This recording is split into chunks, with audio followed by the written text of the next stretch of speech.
What's good with the YouTube, man? It's your boy Rojo with the Convicts Perspective, joined with the big homie, big extra tall, super duper tall Flacco. And I have a little bit of energy. What you got today, Flock? Man, I got a whole lot of energy. What's cracking lacking, man? Get to that's smacking, bro. I that's mean, right. we're gonna talk about someone then that we both have a little bit of history with, a little bit, man. I think he's from your hood, particularly, right? You're not gonna claim him now. Yeah, You know what I mean? yeah. I guess he was really technically my first channel out there in the streets as well. Oh, I'm sorry to hear that. You know what I mean? I got lucky. I don't know how I skated through, bro. Maybe You know what I mean? maybe he liked you. You know what? I think so, bro. I think I didn't really have too much interactions with this dude. Like I said, we'll get to it in the story, man. But as you guys all know, we're gonna be talking about Daniel Lizard Ashali Hernandez, also the key witness in Operation Black Widow. And we both have a little bit of history with him. You know, I have a limited history. Mine was more through contacts through. He was basically my alternative channel. You know what I'm saying. My history, I'll be forward as I could be. My history was spent avoiding having to deal with him, Yeah. because I knew what he was all about prior to his induction into any organization. You know what I mean? You know, I'm gonna say one thing about him before we start this spiel, though, and this is one thing people need to take really key note. That dude was really with the business, though. He's a dangerous human He's being. a very dangerous individual, man. He was no joke, man. So let's start off a little bit. Do you want to read the article, or you just want to go off the top of the head about him, Rojo? Um, I'm gonna read a couple little parts, man, and I know a lot of our subscribers will be familiar with this article. It's a very famous article. It's called "Lizard is a Rat." It's One more thing, though, so everybody knows this is the same individual that was on Gangland that went by the title Casper. Casper, correct? But that's just a code name that they use for the television show. Yes, sir. That was really him though talking. Definitely. You Yes, know, it where they was. showed his silhouette and all that. They altered his voice a little bit, but that was definitely that individual. This is from East Bay Express. The title's "Lizard is a Rat." It's one of the most well-known articles about, the whole Black Widow indictment, and part of the history of the NF as well. But man, everybody knows, Lizard was born in Pittsburgh. You know what I mean? But shortly thereafter, man, he moved down to Long Beach, California. And obviously that's a very dominant Sereno area. You know what I mean? As far as Latin gangs go, there's a lot of Crips there. We all know that. Um, I'm gonna skip a lot of this article. It would take us over an hour to read this thing because, as you guys know, it's huge. But if you've never checked it out, it's must read. You know what I mean? It's a great article. It's accurate. It's very extremely accurate. But we'll skip all this. When Lizard arrived in January 1995 in the prison, he checked in with the ranking gang member. To test his allegiance, he was ordered to move on his cellmate, Johnny Weddle T. Fernandez. Lizard said he attacked Weddle T as he slept, pummeling him into a bloody mess until guards pulled him off. Now, as we were saying, the dude has hands, bro. If you're thinking about trying to run up on him, you see him somewhere, don't do it. It's just some friendly advice. He's not messing around. And he'll Lizard play was like on. this too. People, hey, he'll play Yeah, like this hey, and like this. a He's not no hundred, a fun. 100%, bro. I can. Hey, he had a long-standing beef with another homie from Pittsburgh known as Angel. Angel's with the business too. When them guys used to see each other, it was on site, and those are two monsters, bro. It was like on site with them, and then afterwards they'd have a beer, but they had to fight first, bro. And it was a sight to behold, man. But anyway, Lizard is unapologetic about his behavior even today. I didn't care, he said later. I did it because I was ordered to do it. I was a soldier and a good one. He was sentenced to 6 months in the prison's infamous secured housing unit, where more than 1,000 inmates spend 23 hours a day, triple locked inside individual cells with only a small food slot. The Western Familia members in the secured housing unit kept to a daily regimen of crunches, push-ups, burpees, things of that nature. 1,500-word essays were common. Lizard basically said, "This is our college. This is a place where we took all our training to the next level every day we prepare for war." Now, he was released from the SHU in August of '95. He wasn't yet validated. He said he was chiseled and fit and warrior, heart and mind, all that. He was ready to go, he recalled. Big Smiley immediately ordered his soldier to enforce gang law back in C facility. Lizard swung his weight around hard. That night, he ordered rows of Nuestra Familia inmates to recite aloud Aztec war chants to rattle guards and enemies. Now, as I was just saying, that's all accurate. No, they were doing their shutdown. They're not doing all that. It's unprofessional. It wouldn't happen. Yeah, they're talking about the Nahua language, which basically came through I want to say through Stork, but a lot of it also came through Tibbs, as a matter of fact. Yes, sir. You know what I mean? So that's where I started learning the Wazalanguillo dialect of Nahua. And one Yeah. thing about Tibbs, man, is prior to noon every day, we weren't allowed to speak on any language on the tier unless it was Nahua. Yep. We did our exercises. Quetzal, Katlani, you know what I mean? Say, Ome, Up, down. Chico, say, Chico, me, chica, chikna, we, matlakwi, etc. You know what I'm saying? So it was Chicome, very serious. Chicawi, But Chiquetti. we're not doing none of no warrior chants to intimidate anybody or anything like that, man. We're just practicing the language and using it. You know what I mean? Another individual we're going to do a spiel on here real soon, Gerald Quete Rubacaba. This is where he comes into contact with Lizard. Quete took a shine to Lizard because Lizard was a stickler for detail. Lizard was the kind of guy who took the NF way very seriously. He also offered to learn more and do more to serve the organization. He was bright and loyal as they come, so Quete could trust him. In his role as head of security, Quete was responsible for stashing the group's original constitution among his legal papers and keystering the gang's master hit list in his rectum, according to FBI documents. He was also responsible for ensuring the battalions on the streets were holding fast against Sereños and sending drug profits to help pay the legal bills of their incarcerated generals. Lizard said Quete asked him to establish a line of communication that couldn't be detected by guards. Lizard already knew all the old tricks. There were three-way calls where inmates from two different prisons called a gang Hey, member. Ro, Yes. let's touch on some. I don't mean to cut you off, but since Oh, we're good. in it, this is real important for people to understand. This is around the time frame. I think when Pinky was out to court at that time, who was actually the street regiment general. You got to always have your generals in the bay, no matter what. So what ends up happening is you have a reserve general that takes this position in place and is there on an intern basis. And so this is where the story gets really interesting around this time, which this is probably around the time before MC got murdered and Brown Bob as well. Also, another note on that is, like Flacco was saying, all the generals had to be in Pelican Bay, and this should have been the case all the way up until the end of hostilities. There was never an amendment to any rules that we're aware of that dictated otherwise. So that's part of the reason why things are funny between the state and the feds also. There were three-way calls where inmates from two different prisons called a gang member known as a gente on the outside, who held the phones together so they could talk. No phones in Pelican Bay. Just a little note. And there was ghosting a letter, using a Q-tip to swab milk or urine to write out orders on a piece of paper. Once that dried, the correspondent would write another letter in ink on the page, but the recipient knew to hold it up to the light to read the message. Lizard was responsible for the main banks for a while. You know what I mean? As far as street activities goes. And the accounts held up to 25,000 according to documentation and whatnot. But over the 4 years that they were working together, Lizard and Quete masterminded and penned more than 3,000 letters, according to the FBI's report. Orders from the generals were arriving on the streets within weeks, if not days. The immediate and constant communication strengthened the gang. They were operating a sophisticated shop, gang expert Lewis says. They were getting orders in and out of prison in no time. With most prison gangs who try to use the mail, there's a big lag time. Things get lost, hits get reversed. So there was a lot of miscommunication. This was not the case with the NF. Quete and Lizard proved just how far the reach extended in the early 1999. One of the gang's living legends had recently been paroled. Robert Brown Bob Viramontes was 44 and had shared cells with Nuestra Familia's founding fathers in Soledad. Outside for the first time in decades, he was fashioning a new life in suburban Campbell with his wife and two sons. Following instructions from the generals, Quete put a hit on Brown Bob. Lizard said Bob was marked because he'd stuck his nose into matters that didn't concern him.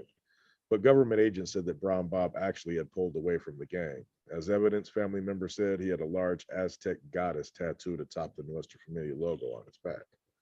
According to grand jury testimony, Lizard sent a coded letter that eventually reached Antonio Chico Guillen just before he was paroled from San Quentin. Around 6:30 p.m. on April 99, we all know the story about Brown Bob. I don't want to go back into it. You know what I mean? We all know what happened with that. But you know, Lizard played a part in that. Chuco played a part in that. CUETE played a huge part in that. There's a lot of debate whether the generals actually did or didn't approve it. I would tend to, now this is my perspective, Rojo is only speaking for himself, that they did only because there would have been ramifications for CUETE if he But took that upon himself. it's see, this is above my pay grade. You know what I mean? And it's basically above everybody's pay grade except for these generals and these captains, right? No doubt. Um, but what I have a hard time understanding is if you commit any type of bloodshed, the unsanctioned murder of any type of C, why was he demoted then?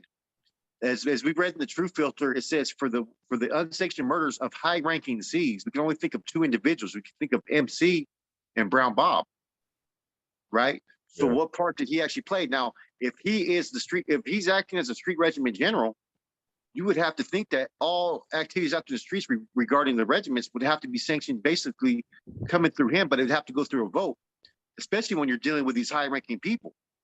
So that's where I have a hard time understanding, and that's the million-dollar question: is if he did make this decision and went rogue, with maybe some other captains or whatnot, because of all the lack of communication that was going on at the time, why were these consequences only get rendered to him, Tex, and Cornell? Why were they demoted to Cat 1? I mean, it is what it is. I'm just saying it makes no sense just seeing excerpts of the Constitution. You know, I would think that if you made this type of decision without a vote, you're going to get whacked. You're going to get expelled. Your expulsion is going to be called for, and you're going to be dealt with. So, like you said, there has to be something that no one's putting out there. You know what I'm saying? You know what I want to mention too, which is really, really weird, Flacco, and this is kind of off subject a little bit, but we all know what happened recently with Mr. Murado, James Tibbs Murado. Yeah. I've talked to him. I was his neighbor right next door for a long time. He told me that besides respecting CUETE as a fellow veteran and a familiano, he didn't have a lot of, I don't want to make any words, you know, because I don't remember the exact wording. He didn't have a lot of love or respect for the guy. Didn't hold him in high regard, basically, is what you're saying. Yes, I don't want to try to quote anything, man, because man, this was 1996, bro. But that's definitely what was communicated to me when we spoke about other members. And now look what happens 27 years later. You know what I mean? It's pretty weird, bro. You know, I mean, exactly. That's weird. But so let's get back to it, though, man. So you can't speak about Ashley without speaking about CUETE. You know what I'm saying? So we're kind of going to be doing a profile on CUETE in the future, which we're going to reiterate a lot of these things, right? Yeah. So apparently, I'm just drawing the conclusion, right? Like I said, like I'm going to tell all the listeners, I don't care if you're a Cat 1 or a Cat 2 NF member, if you're sitting right there, this is all would be all above our pay grades. You know what I'm saying? This is what we're going to give our perspective of what happened. I feel personally that CUETE got this renewed power and just didn't know how to hold on to it and let it get to his head and started making decisions and doing things kind of rogue, if that makes sense. Yeah. You know what I mean?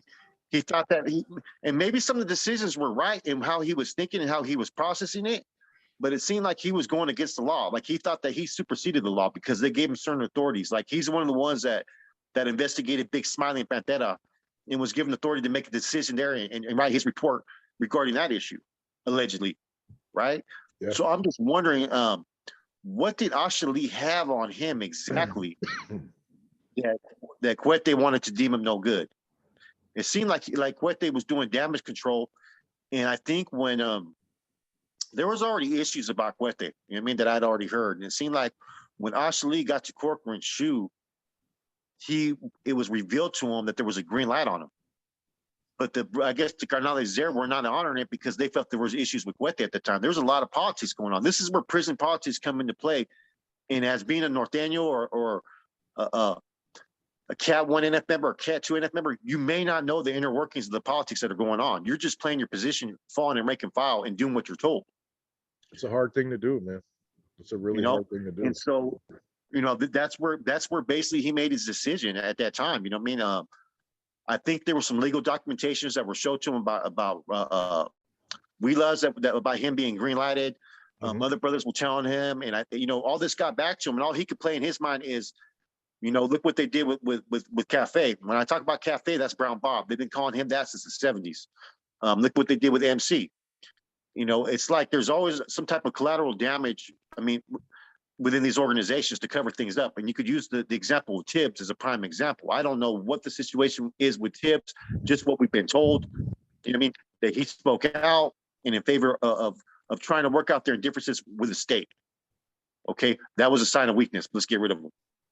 So therefore, I guess whatever role Ashley played in this situation, he was deemed a threat to CUETE. No doubt. And apparently, there's some consequences behind it, because I think that may have had a lot to do with his demotion from Cat 1. But I was told specifically, okay, I'm going to speak a little bit about my experience. Okay, I was in Corcoran's shoe. I was there with Carlitos from Sajon, who I have a lot of respect for, man. I liked his get down, and he gave me a lot of schooling and taught me the ways of the law. I mean, he was what you would call an NF member that treated every Northerner or NR member the same. I was there with Jimmy Wino-Zarowski. Okay, I elected to function out there in the streets, and so I was to report directly to Corcoran, and so this is how I got plugged into functioning with the regiment pre-Operation Black Widow, was through Ashley. When I was done with my probation period, which I was supposed to get out there, they told me to take as much time as I needed. They told me to get a job, get a car, get insurance, get the parole off my back, because I was on high control parole. And so when I came out there, I did all that. I had a special code. I would communicate maybe every 2 weeks. You know what I'm saying? I would send money just on the strength. You know what I mean? Look out. I had certain things. We were selling out there in the streets. We were selling cards, right? And I was to send all money to Pittsburgh to a female named Rachel. Well, that female Rachel ends up being Ashley. That was his code name in Corcoran, because I found that out later. So lo and behold, I get a call from an individual about 2 weeks after I sent my phone number in. And this is around the time when he just paroled. He said, "This is Danny." You know what I'm saying? Whoa, whoa, whoa, whoa, whoa. You know what I'm saying? And he basically told me, I was told before I paroled that I was under Jimmy Wino-Zarowski's regiment, that when he stepped out to the streets, he was taking over the streets, and he was taking over all the regiments, right? Yeah. I was told the same thing through Wino-Zarowski. That's accurate. I remember that I thought about that, man, like a month ago, bro. And I remember that directive being given by the people who could give it. You know what I mean? Yeah. And so Ashley told me that he plugged me in with Robert Chico Rose. Okay. That was my direct channel. And he goes, "I'm your alternative channel." He said, "Chico cannot give you no green light. The green light can only come from me. And you already know who the other person is." He was talking about Wino. Right. Okay. So Ashley, he goes, "But if you have any issues," he's asking me about what I can move and all this stuff, man. And I didn't know the whole time that he was working with the feds, right? Okay. So I get this number. It's an 805 area code. All right. Like I get in contact with Chico Rose. And so I'm out there and I'm doing my thing with Chico. And he goes, "Hey, I get told that I'm under the GOP, which means my functions and the money that I'm to be making is to go to the generals of prisons." So basically at that time, I'm basically supposed to be under Corning. That's what I was told. That's where Ashley placed, because that's what Ashley was doing, was he was plugging different people to which whatever percentage of money you were kicking back in was going to go to these people. So, they get indicted, and he keeps on asking me, he goes, "Ashley's been asking about you." Ashley, I'm like, "Who the hell's Ashley?" I only know Danny. You know what I'm saying? Because I was one of those soldiers that only did, as I told, I only needed to talk to who I needed to talk to, which was Carlitos and Wino at that time. And Chico. I didn't know this Ashley cat. And so lo and behold, the indictments happen. I'm with Chico Rose, and Chico is looking out paranoid. You know what I'm saying? He's looking out the window. I mean, he was smoking a lot of weed, but he shows me an FBI card. He goes, "Man, they came by and talked to me, told me that there's a lot of stuff going down. I may want to help myself." I'm thinking in my head, like, what the fuck am I doing here? I'm over here picking up a half pound right now. I'm like, man, I better get the hell out of here. You know what I mean? Like, he got me paranoid. Sure enough, about a week later, Chico flipped. No, he got busted. He initially flipped, but nobody knew. We were going up. We were going out there, and I was taking Gabe from Chops from Salinas, from Santa Rita, Bahamas. Everybody knows him. He got caught up in Operation Valley Star. I used to go out to Salinas, pick him up, and take Gabe all the way out there. And I'll never forget this. And I think Chico never threw me under the bus because he liked me. He told me, he goes, bro, he said, message to Gabe. He goes, look, these guys knew this was going to happen. Talking about Corny, Tibbs, and all them. They knew these indictments were going to come down, and they still jeopardized us. He goes, you did what you needed to do. He goes, walk away. And I'm like, because I'm being given directives now through different people that I was supposed to plug in over here. And so he goes, Ashley knew your whole rundown. You know what I'm saying? So everything that was going on, Ashley was being reported to. So somehow, some way, I didn't get indicted. And a lot of us were under question at that time because, you know, any of us that were at any of these meetings that didn't get indicted, because sometimes we'd have to go to meetings that Ashley had, and we'd have to be security. He'd have us posted out in every regiment coming. They'd have us post out outside, like for security, bro. The whole time the feds is watching.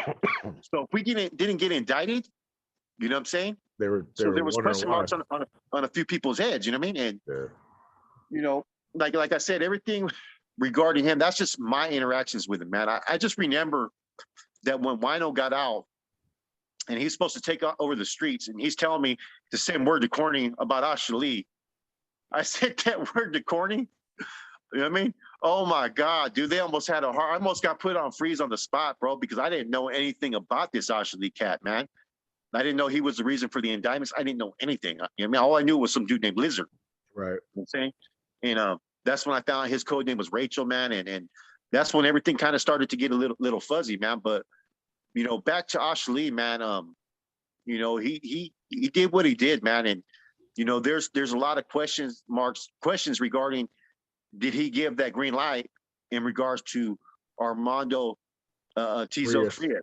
Yeah. And we discussed it, man. And the thing is he's a smart enough individual.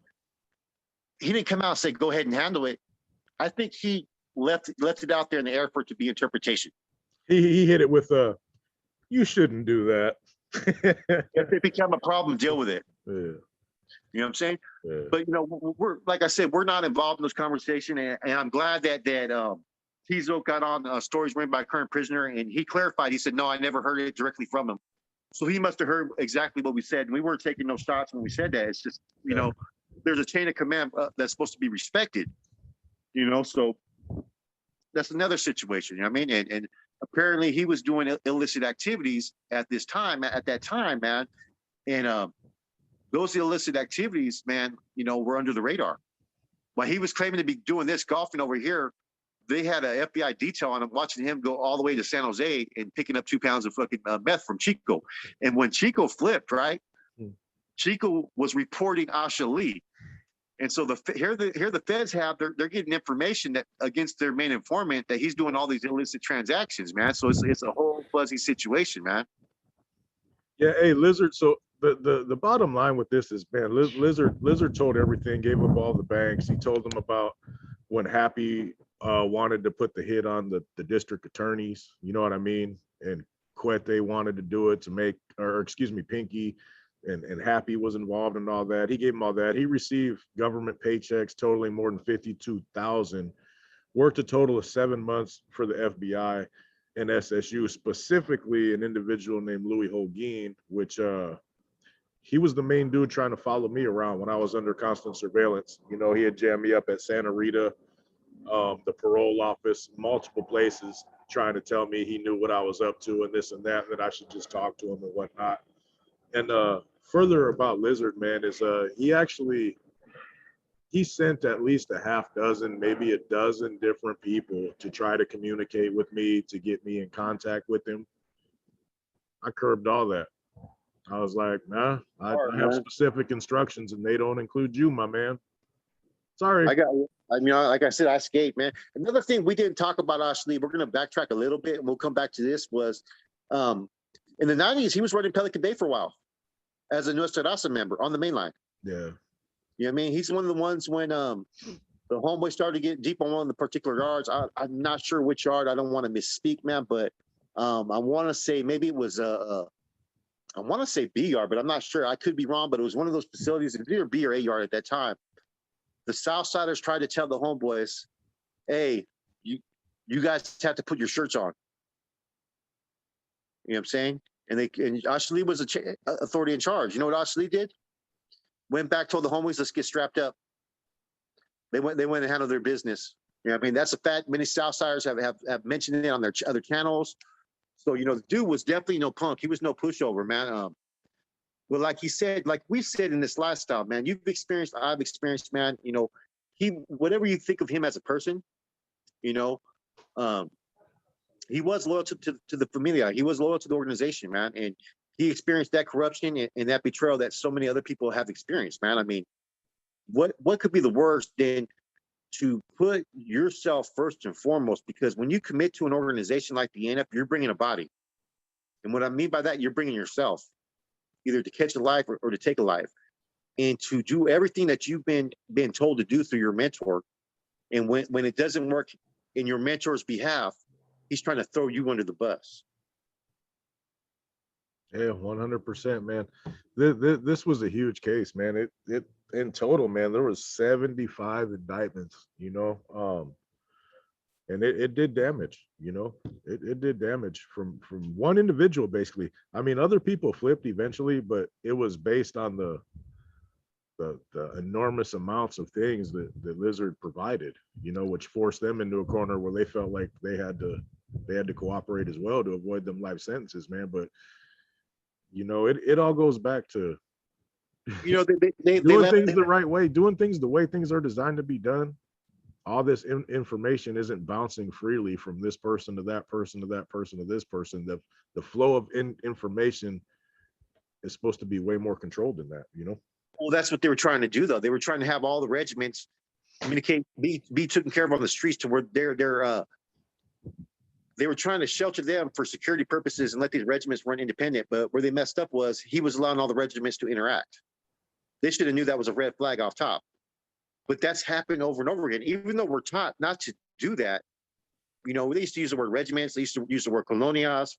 We're taught not to do that. But look at Operation Valley Star. They were doing the same thing. Yeah. You know what I mean? You had Salinas messing around with Los Banos, with the East Bay, San Fran, because the directives that were given to them, that Paki was to take over the streets. And what ended up happening there? Another huge indictment. Yeah. So history continues to repeat itself, man. And you know, Ashley somewhere, you know, out there telling stories about how, like, you know, I mean, he's telling young Sureños that he's always been a Sureño and that his whole purpose by the MA was to infiltrate the NF. Can you believe he really tells that story out there, bro?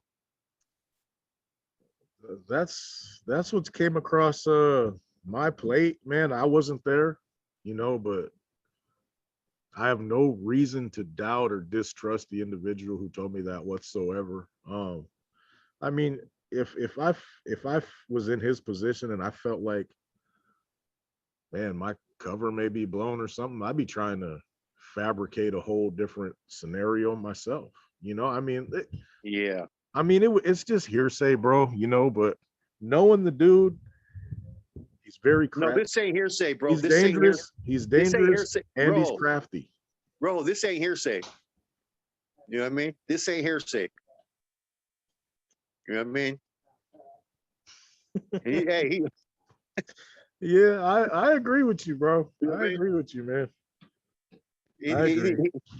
you know, he needs to quit nodding off everywhere he goes. You know what I mean? Because it all comes back. You know what I mean? Yeah.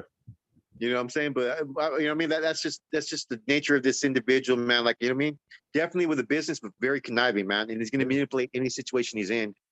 You know? Yeah, I'll tell you what, man. Don't think because this dude's a teller, he's somebody to play around with, because he's not playing, bro. No, he's not, man. He's not playing at all. You know, I will give him that respect, bro. I mean, you can't not, because it's factual. He's not somebody to play around with.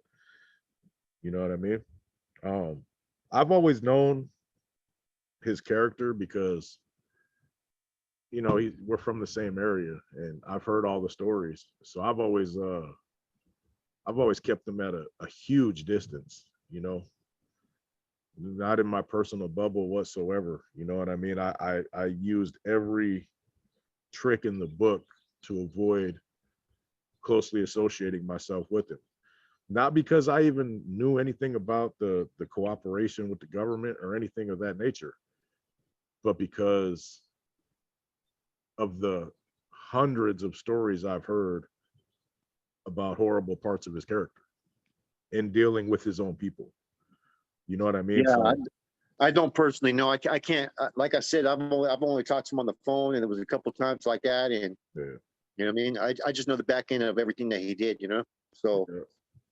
you know Well, yeah, apparently I there's some mean, issues. he's probably the single most devastating blow to the organization, man. And the moral of this whole story is, you know, you look at all these things that are happening, you know, at the tops of this group or any group for that nature, you know, those who are rank and file, they're not even going to be privy to what's going on in the, you know, the really, really things that could be potentially life changing or life ending.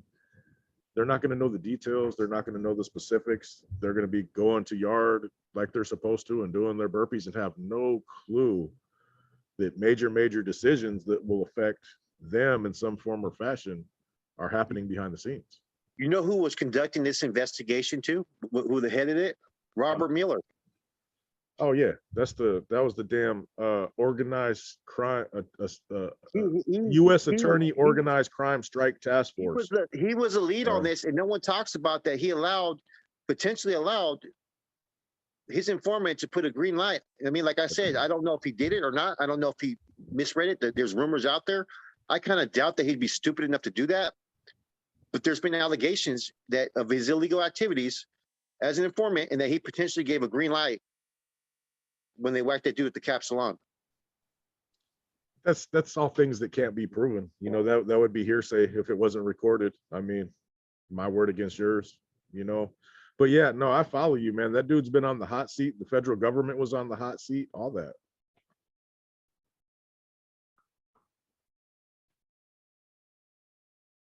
Okay. Hey, we had a little technical difficulties right there, man, but we were about to close anyway, man, on this story. We're going to do another episode shortly on CUETE, and there may be a couple of issues that we just discussed now or in the past that will cross in, but it's all part of the bigger story about Mr. Rubalcaba. Um, if you guys got any information, any questions, any comments, concerns, please feel free to leave them in the comments and we'll try to address them as soon as possible. But there's a lesson to be learned here, man. It's you never know what's going on, bro, unless you're way up at the top. So all you youngsters that want to come to the pen and be all you could be, think about that. It's your boy Rojo. I'm here with Flacco as always, and we'll holler at you later.